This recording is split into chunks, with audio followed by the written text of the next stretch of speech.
നമസ്കാരം. മലയാളി വാർത്ത ഇൻസൈഡിലേക്ക് സ്വാഗതം ഡോക്ടർ മോഹൻ വർഗീസ്. വളരെ വിചിത്രമായ ഒരു വിധി അന്താരാഷ്ട്ര ക്രിമിനൽ കോടതിയിൽ നിന്നാണ് ഇപ്പോൾ നമ്മൾ കേൾക്കുന്നത്. ഇസ്രയേൽ പ്രധാനമന്ത്രി ബെന്യമിൻ നെതന്യാഹുവിനെയും മുൻ പ്രതിരോധ മന്ത്രി യോവ് ഗാലന്റിനെയും അറസ്റ്റ് ചെയ്യണമെന്നാണ് ഇന്റർനാഷണൽ കോർട്ട് ആവശ്യപ്പെട്ടിരിക്കുന്നത്. 124 രാജ്യങ്ങളെ പ്രതിനിധീകരിക്കുന്ന അന്താരാഷ്ട്ര കോടതി വിധിയുടെ പിന്നാമ്പുറ കഥകൾ ബഹുരസമാണ്. കരീം ഖാൻ എന്ന ഒരു പ്രോസിക്യൂട്ടറാണ് ഇത്തരമൊരു ഹർജിയുമായി അന്താരാഷ്ട്ര കോടതിയുടെ മുന്നിലെത്തിയത്. അദ്ദേഹം പാകിസ്ഥാൻ വംശജനാണ്. മതഭ്രാന്തൻ എന്നൊക്കെയാണ് ഇപ്പോൾ ഇസ്രായേൽ അയാളെ പരിഹസിക്കുന്നത്. അന്താരാഷ്ട്ര കോടതിയുടെ മുന്നിലെത്തിയ കേസ് നെതന്യാഹുവും യോവ് ഗാലന്റും യുദ്ധ കുറ്റകൃത്യങ്ങൾ ചെയ്തുവെന്നാണ് കണ്ടെത്തിയിരിക്കുന്നത്. ഗസയിൽ മനുഷ്യത്വരഹിതമായ സമീപനങ്ങളാണ് അവർ കൈക്കൊണ്ടത്. നിരവധി നിരപരാധികളെ അവർ കൊന്നൊടുക്കി. ജനത്തെ പട്ടിണിക്കിട്ട ഒരു യുദ്ധമാണ് നടത്തിയത്. അതുകൊണ്ട് തന്നെ അറസ്റ്റ് ചെയ്ത് അവരെ നിയമ നടപടികൾക്ക് വിധേയമാക്കും എന്ന് കോടതി ഒരു വശത്ത് പ്രഖ്യാപിച്ചിരിക്കുന്നു. മറുവശത്ത് ആശങ്കയുണർത്തുന്ന ഒട്ടനവധി കാര്യങ്ങളുണ്ട്. 124 രാജ്യങ്ങൾക്ക് ഈ അന്താരാഷ്ട്ര കോടതിയുടെ വിധി നടപ്പിലാക്കാനുള്ള ഉത്തരവാദിത്തമുണ്ട്. ചില രാജ്യങ്ങൾ തങ്ങളുടെ നിലപാട് വ്യക്തമാക്കി കഴിഞ്ഞു.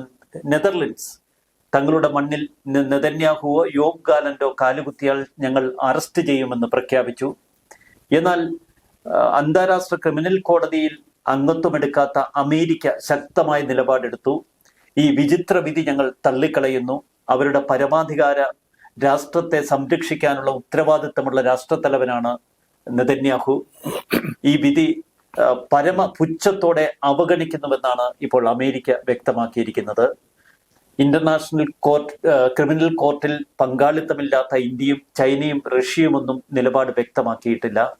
തൊട്ടപ്പുറത്ത് ഹമാസ് കേന്ദ്രങ്ങൾ വലിയ ആഘോഷപൂർവ്വം ഈ വിധി ഏറ്റെടുത്തു നിൽക്കുന്നു. നെതന്യാഹു ഏതെങ്കിലും തരത്തിലുള്ള ഒരു വീഴ്ചയിലേക്ക് പോകുന്നു എന്നതിന്റെ സൂചനയാണോ ഈ വിധി? ശ്രീ സോയ്മോൻ, പല്ലുണ്ട്, നഖമുണ്ട്, കടിക്കാൻ ആഗ്രഹവുമുണ്ട്, പക്ഷെ കടിക്കാനാവില്ല. ആ അവസരത്തിലുള്ള ഒരു സമിതിയാണ് അന്താരാഷ്ട്ര ക്രിമിനൽ കോടതി. കേൾക്കുമ്പോൾ രസമുണ്ട്. അന്താരാഷ്ട്ര കോടതിയാണ്, യുണൈറ്റഡ് നേഷൻസിന്റെ ആംബിറ്റിൽ പ്രവർത്തിക്കുന്ന സ്ഥാപനമാണ്, 124 രാജ്യങ്ങളുടെ പിൻബലമുണ്ട്. പക്ഷേ തീരുമാനങ്ങൾ എടുക്കാമെന്നല്ലാതെ നടപ്പാക്കാൻ ഐക്യരാഷ്ട്ര സംഘടനയുടെ പൊതു ദൗർബല്യം ഇവിടെയും പ്രകടമാണ്. യുദ്ധത്തലവന്മാരെയും രാഷ്ട്ര നേതാക്കളെയും ഒക്കെ കേസിൽപ്പെടുത്തി അറസ്റ്റ് ചെയ്യാനും അവർക്കെതിരെ നിയമ നടപടികൾ സ്വീകരിക്കാനും അധികാരമുണ്ട് എന്ന വിശ്വാസമാണ് കോടതിക്ക് ഒരു വശത്ത്. മറുവശത്ത് ഇസ്രായേൽ ഉയർത്തുന്ന ഒരു ആരോപണമുണ്ട്. ഞങ്ങൾ അന്താരാഷ്ട്ര കോടതിയുടെ പരിധിയിൽ വരുന്നില്ല എന്ന് പറഞ്ഞപ്പോൾ കോടതി അവരുടെ ഉത്തരവിൽ പറഞ്ഞിരിക്കുന്നത് പലസ്തീൻ ഞങ്ങളുടെ പരിധിയിൽ വരുന്ന മേഖലയാണ്. നിങ്ങൾ കടന്നാക്രമണം നടത്തിയത് പലസ്തീനിലാണ്. അപ്പോൾ പലസ്തീനിൽ കടന്നാക്രമണം നടത്തിയ നിങ്ങൾക്കെതിരെ ഞങ്ങളുടെ നിയമം ഉപയോഗിച്ച് നടപടികൾ എടുക്കാൻ ഞങ്ങൾക്ക് അധികാരമുണ്ടെന്നാണ് അവർ വിളിക്കുമ്പോൾ. ഇസ്രായേലിൽ നിന്ന് കേൾക്കുന്ന പൊതു പല്ലവി ഞങ്ങൾ പരിധിക്ക് പുറത്താണെന്നാണ്. ഒരു പരിധിയും ലോകരാഷ്ട്രങ്ങൾ കൽപ്പിക്കുന്ന ഒരു പരിധിയും ഉപ്പുപ്പാന്റെ കാലം മുതൽ ഇസ്രായേല് പാലിച്ചിട്ടില്ല. അതുകൊണ്ട് പരിധി ഞങ്ങൾ നിശ്ചയിക്കും, ലക്ഷ്മണരേഖ ഞങ്ങൾ വരയ്ക്കും, ഞങ്ങളുടെ രേഖ ഞങ്ങൾ വരയ്ക്കും, ഞങ്ങളുടെ അതിർത്തികൾ ഞങ്ങൾ വരയ്ക്കും എന്ന ധാർഷ്ട്യം കലർന്ന ധിക്കാരപൂർവമായ നിലപാടെടുത്ത് മുന്നോട്ട് പോയ കുറെയൊക്കെ വിജയിച്ചിട്ടുള്ള രാജ്യം തന്നെയാണ് ഇസ്രായേൽ. അതുകൊണ്ടാവാം അന്താരാഷ്ട്ര കോടതികളുടെ തിട്ടൂരങ്ങൾ അനുസരിക്കാൻ സോവറൻ ഇക്വാലിറ്റി ഒരു പ്രമേയമായ ഐക്യരാഷ്ട്ര സംഘടനയുടെ അംഗം കൂടിയായ ഇസ്രായേലിന് അതിന് ബാധ്യതയില്ല എന്നാണ് ഇസ്രായേലിന്റെ നിലപാട്. കാരണം സോവറൻ ഇക്വാലിറ്റിയാണ് എല്ലാ രാജ്യങ്ങളും. ഇസ്രായേലിന്റെ തെരഞ്ഞെടുക്കപ്പെട്ട പ്രധാനമന്ത്രിയാണ് ശ്രീ ബെഞ്ചമിൻ നെതന്യാഹു. ബെഞ്ചമിൻ നെതന്യാഹുവിനെ യുണൈറ്റഡ് നേഷൻസിനെ നോക്കി പറയാം, നിങ്ങളുടെ secretary general mister Antonio Guterres, താങ്കൾ ഞങ്ങൾക്ക് അനഭിമതനാണ്, താങ്കൾക്ക് ഞങ്ങളുടെ മണ്ണിൽ കാലുകുത്താൻ ഞങ്ങൾ അനുവാദം നൽകുന്നില്ല. അപ്പോൾ സ്വാഭാവികമായി തിരിച്ച് യുണൈറ്റഡ് നേഷൻസിന്റെ ഒരു സമിതിക്ക് പറയാം, താങ്കൾ യുദ്ധക്കുറ്റവാളിയാണ്. ഗാസയുടെ ജനങ്ങൾ എത്രയാണ്? 43,800 പരം ആളുകളാണ് നാളിതുവരെ പിടഞ്ഞു മരിച്ചത്. കൂടുതലും നിസ്സഹായരായ സ്ത്രീകളും കൊച്ചുകുട്ടികളും. ഇന്നലെ കോടതി വിധിക്ക് പിന്നാലെ ഇസ്രായേൽ അതിക്രൂരമായി ഗസയിലും ലെബനിലും ആക്രമണം നടത്തി. ഇന്നലെ ഒരൊറ്റ ദിവസം ഗസയിൽ മരിച്ചത് 66 പേർ, ലെബനില് 22 പേർ, പിന്നീട് ഒരു ആക്രമണത്തിൽ 12 പേർ. അപ്പൊ ഇവിടെ ഒരു നിയമവും ഞങ്ങൾക്ക് ബാധകമല്ല എന്ന് ഇസ്രായേല് രണ്ടും കൽപ്പിച്ച് തീരുമാനിച്ചാൽ ബാധകമല്ല തന്നെ. കാരണം അത് ഇംപ്ലിമെന്റ് ചെയ്യാനുള്ള ഘടനാപരമായ ഒരു സംവിധാനം അന്താരാഷ്ട്ര കോടതികൾക്കില്ല. അന്താരാഷ്ട്ര ക്രിമിനൽ കോടതിക്കോ ഐക്യരാഷ്ട്ര സംഘടനയുടെ സെക്യൂരിറ്റി കൗൺസിലോ ഇല്ല. ഇപ്പോൾ തന്നെ ഗാസ വിഷയം വന്നു, പലസ്തീൻ വിഷയം വരുന്നു. യുണൈറ്റഡ് നേഷൻസിന് പ്രമേയങ്ങൾ പാസ്സാക്കാൻ കഴിയുന്നു എന്നല്ലാതെ, ഐക്യരാഷ്ട്ര സംഘടനയുടെ ജനറൽ അസംബ്ലിയിൽ ശബ്ദമുണ്ടാക്കാൻ കഴിയുന്നു എന്നല്ലാതെ ഒന്നും തന്നെ ഐക്യരാഷ്ട്ര സംഘടന ഈസ് ഔട്ട് ഓഫ് പെർവ്യൂ. യാതൊരു സംശയവുമില്ല. ഇവിടെ നെയ്റ്റോയ്ക്കാണ് എന്തെങ്കിലും ചെയ്യാൻ സാധിക്കുന്നത്, അമേരിക്കയ്ക്കാണ് എന്തെങ്കിലും ചെയ്യാൻ സാധിക്കുന്നത്. അവരും മാറി നിൽക്കുമ്പോൾ ഇവിടെ കരീം മുഹമ്മദ് ഖാൻ എന്ന പാകിസ്ഥാൻ വംശജനായ ഒരാൾ അന്താരാഷ്ട്ര ക്രിമിനൽ കോടതിയുടെ പ്രോസിക്യൂട്ടറായി വരുമ്പോൾ സ്വാഭാവികമായി ഇസ്രായേലിന് പറയാം, അദ്ദേഹത്തിന് പാക് വംശജനായ ആളാണ്, മിസ്റ്റർ ഖാൻ, നിങ്ങൾ റെപ്രസെന്റ് ചെയ്യുന്നത് നിങ്ങളൊരു ബ്രിട്ടീഷ് സിറ്റിസൺ ആയിരിക്കാം, നിങ്ങൾ ജനിച്ചു വളർന്ന ബ്രിട്ടനിലായിരിക്കാം, പക്ഷെ നിങ്ങളുടെ വംശീയമായ വേരുകൾ പാകിസ്ഥാനിലേക്കും നിങ്ങളുടെ സ്വന്തം സമുദായത്തിലേക്കും നീളുന്നു. അതുകൊണ്ടൊരു മതഭ്രാന്തനായി മാത്രമേ നിങ്ങളെ കാണാനാവൂ.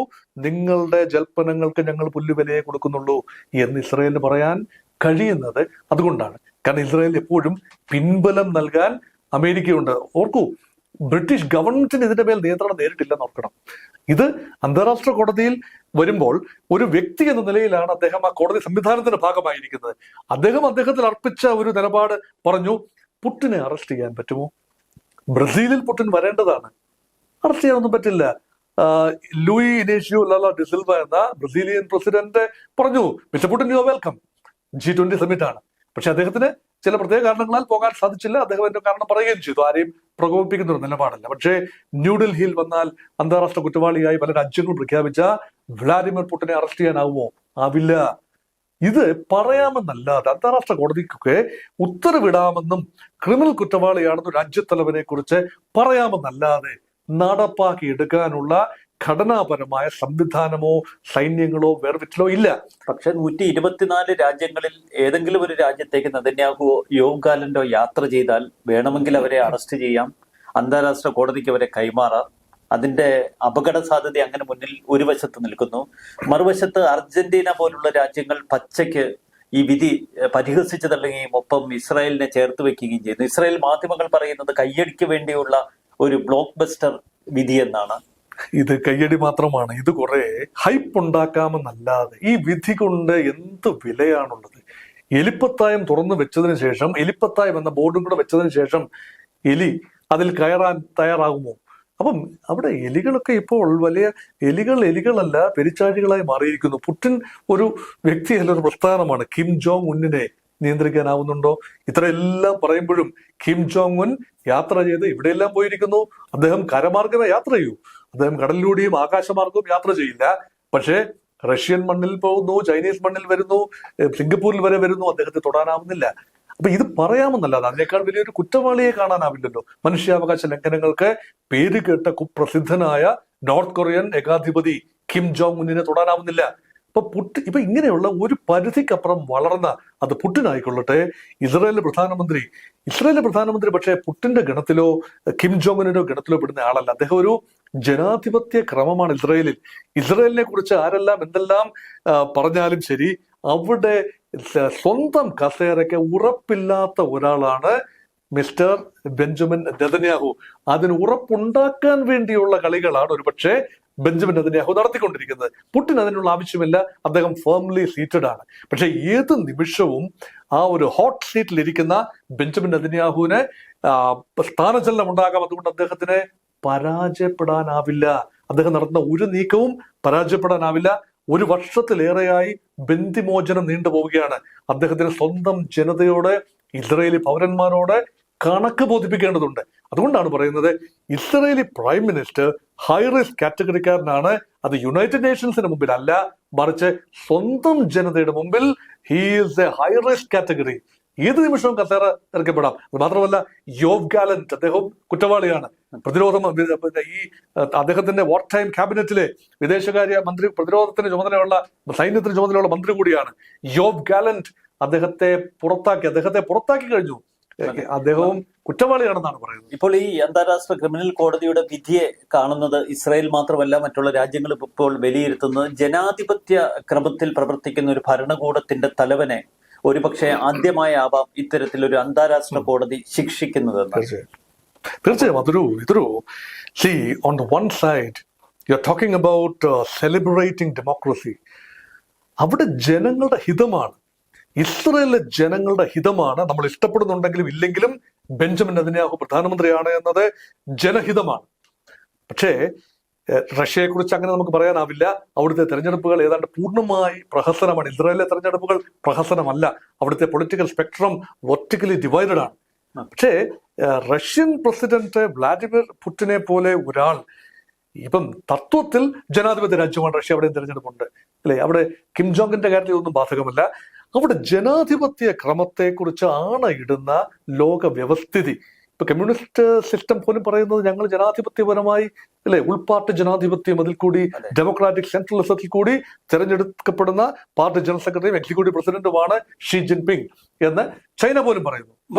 മറ്റൊരു തന്ത്രം അമേരിക്കയുടെ ഭാഗത്ത് നിന്ന് നമ്മളിപ്പോൾ ശ്രദ്ധിച്ചാല്, റഷ്യ ഇറാന് സഹായം പ്രഖ്യാപിച്ച് ഇസ്രായേലിനെ മുന്നറിയിപ്പുകൾ നൽകി മുന്നോട്ട് വന്ന സമയത്താണ് അമേരിക്ക പെട്ടെന്ന് യുക്രൈന് ദീർഘദൂര മിസൈലുകൾ വെച്ച് ആക്രമിക്കാനുള്ള അനുവാദം നൽകുന്നത്. പിന്നീട് യുക്രൈൻ റഷ്യക്ക് നേരെ ദീർഘദൂര മിസൈലുകൾ പ്രയോഗിക്കുന്നു. റഷ്യയുടെ മുഴുവൻ ശ്രദ്ധയും യുക്രൈൻ യുദ്ധത്തിലേക്ക് തിരിഞ്ഞ അവസ്ഥ. ഇറാനെയും ഇസ്രായേലിനെയും ഒക്കെ വിട്ട് റഷ്യ ആ മേഖലയിലേക്ക് കേന്ദ്രീകരിച്ചു. യൂറോപ്യൻ യൂണിയൻ രാജ്യങ്ങൾക്ക് നേരെ മുന്നറിയിപ്പ് നൽകി. ബ്രിട്ടനാണ് ദീർഘദൂര മിസൈലുകൾ യുക്രൈന് കൈമാറിയിരിക്കുന്നത്. യുക്രൈന് ദീർഘദൂര മിസൈലുകൾ കൊടുത്ത രാഷ്ട്രത്തെ തങ്ങൾ തകർക്കുമെന്ന് ഇതിനിടയിൽ പുതിൻ പ്രഖ്യാപിക്കുന്നു. അപ്പോൾ ഇതും അമേരിക്കയുടെ ഒരു തന്ത്രം തന്നെയല്ലേ, ഇസ്രായേലിനെ രക്ഷിച്ചെടുക്കാൻ, അല്ലെങ്കിൽ ഇസ്രായേലിനെ ആ മേഖലയിൽ കരുത്തരാക്കാൻ? ഡൈവേർഷൻ എന്ന് പറയും. ഈ ശ്രദ്ധ മധ്യപൗരസ്ത്യ പ്രദേശത്ത് നിന്നും ഉക്രൈനിലേക്ക് മാറുമ്പോൾ അത് വർക്കൗട്ട് ചെയ്യാനുള്ള സ്പേസ് അവിടെ വരികയാണ്. ബ്രിട്ടന്റെ സ്റ്റോം ഷാഡോ മിസൈലുകൾ ഉപയോഗിക്കാൻ ഇപ്പോൾ സെലൻസ്കിക്ക് അനുവാദമുണ്ട്. അത് ഉപയോഗിച്ചു കഴിഞ്ഞു എന്നാണ് മനസ്സിലാക്കുന്നത് കഴിഞ്ഞ ദിവസം.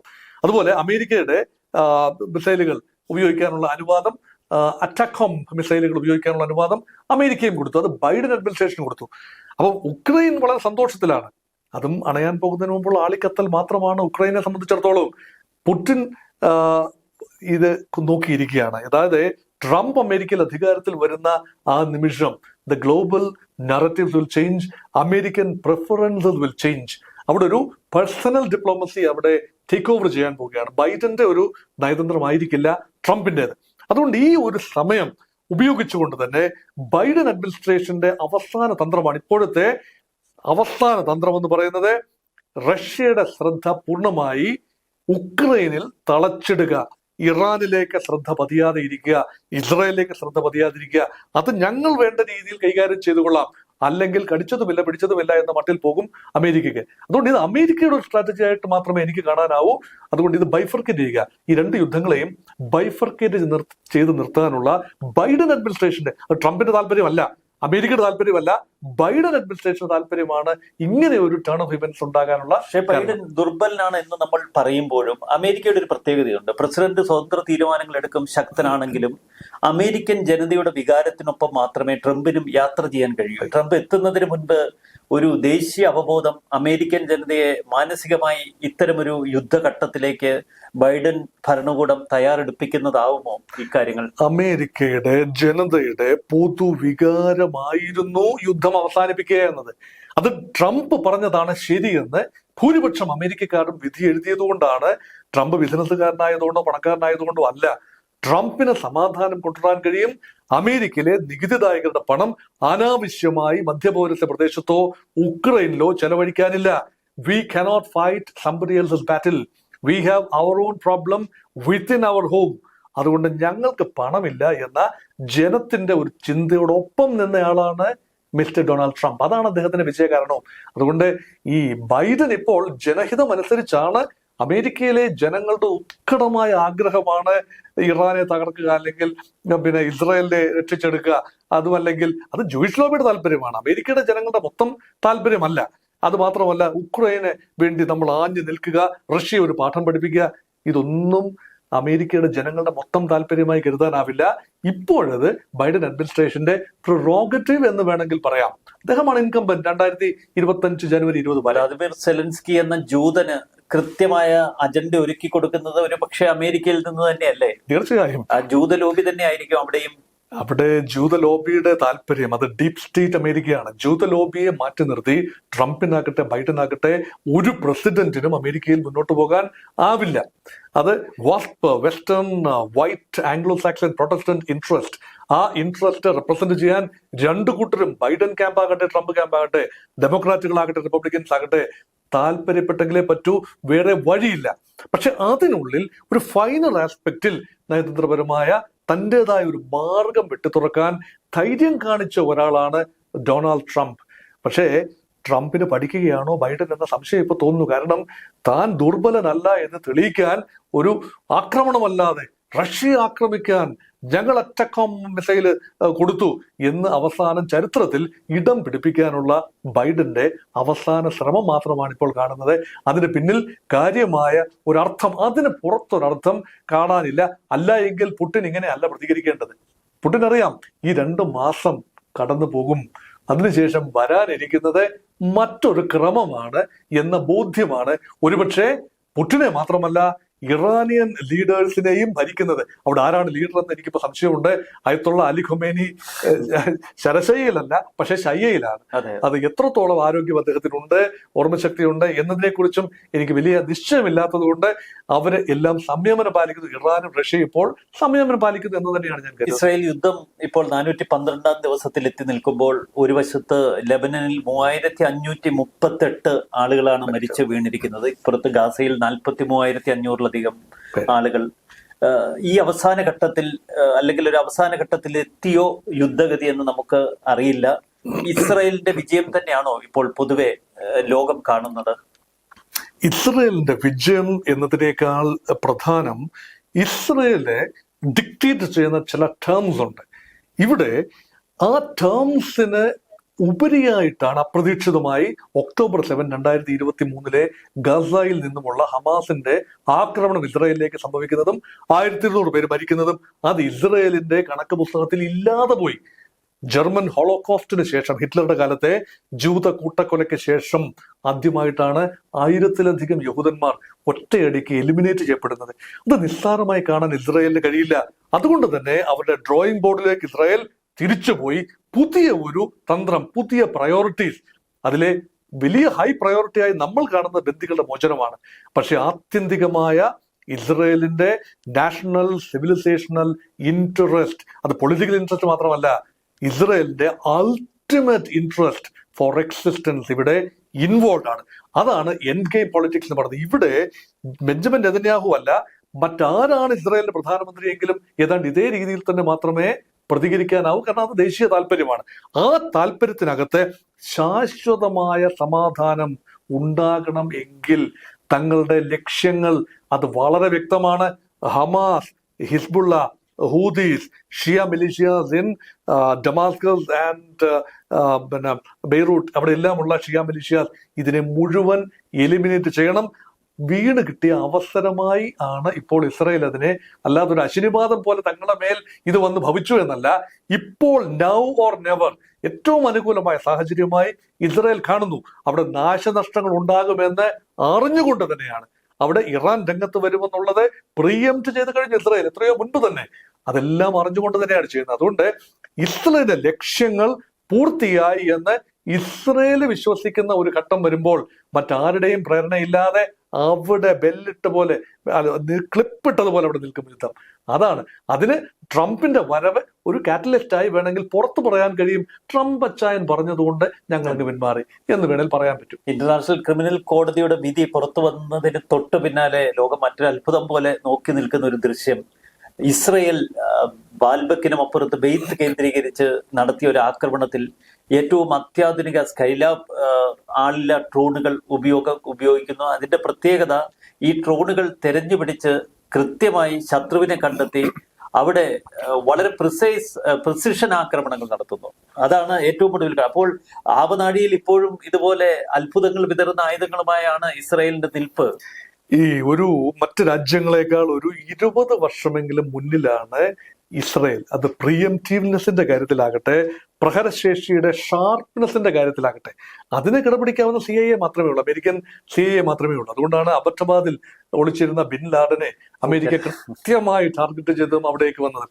ഇവിടെ ഇസ്രയേൽ നടത്തിയ ഏതാനും കൊലകൾ, അത് ഹസൻ നസറുള്ളയുടെ ബെയ്റൂട്ടിലെ ബങ്കറിന് നേരെ നടന്ന ആക്രമണമായിക്കൊള്ളട്ടെ, ഇറാനിൽ വെച്ച് ഹമാസിന്റെ നേതാവ് വധിക്കപ്പെട്ട ആ സംഭവമാണ്. എത്രയോ ചാരക്കണ്ണുകളുടെ മുമ്പിൽ ഇറാന്റെ സർവ്വസന്നാഹവും റവല്യൂഷണറി ഗാർഡിന്റെ എല്ലാം ആസ്ഥാനത്തിന് അടുത്ത് വെച്ചാണ് ഹമാസിന്റെ നേതാവ് വധിക്കപ്പെടുന്നത്. അപ്പം ഇസ്രയേൽ നടത്തിയ എല്ലാ കൊലപാതകങ്ങളും പ്രിസിഷൻ ബോംബിങ്ങിന്റെ ഫലമായിട്ടാണ്. കാരണം ഇവിടെ സർവൈവൽ പോലും പ്രിസിഷൻ കാർഡടച്ചുള്ള ബോംബിംഗ് ഒരുപാട് പ്രതിരോധങ്ങൾ വരുത്തും. കാരണം കാർപ്പറ്റ് ബോംബിംഗ് എളുപ്പമാണ്, ആ ഏരിയ മുഴുവൻ നശിപ്പിക്കുക എന്നതാണ്. ഇത് പ്രിസിഷൻ ബോംബിങ്ങിന് തക്ക ഫ്യൂച്ചറിസ്റ്റിക് വെപ്പൺസ് ഡെവലപ്പ് ചെയ്യുന്നതിൽ ഇസ്രയേല് വളരെയധികം തയ്യാറെടുപ്പുകൾ നടത്തി. അത് മാത്രമല്ല, ഒരു അറപ്പും മടിയും ഇല്ലാതെ ഏത് രാജ്യത്തിന്റെ മണ്ണിലും, അത് ലെബനൻ ആകട്ടെ, ലിബിയ ആകട്ടെ, അല്ലെങ്കിൽ സിറിയ ആകട്ടെ, ഇറാൻ ആകട്ടെ, ഇറാഖ് ആകട്ടെ, എവിടെയും കയറി, അത്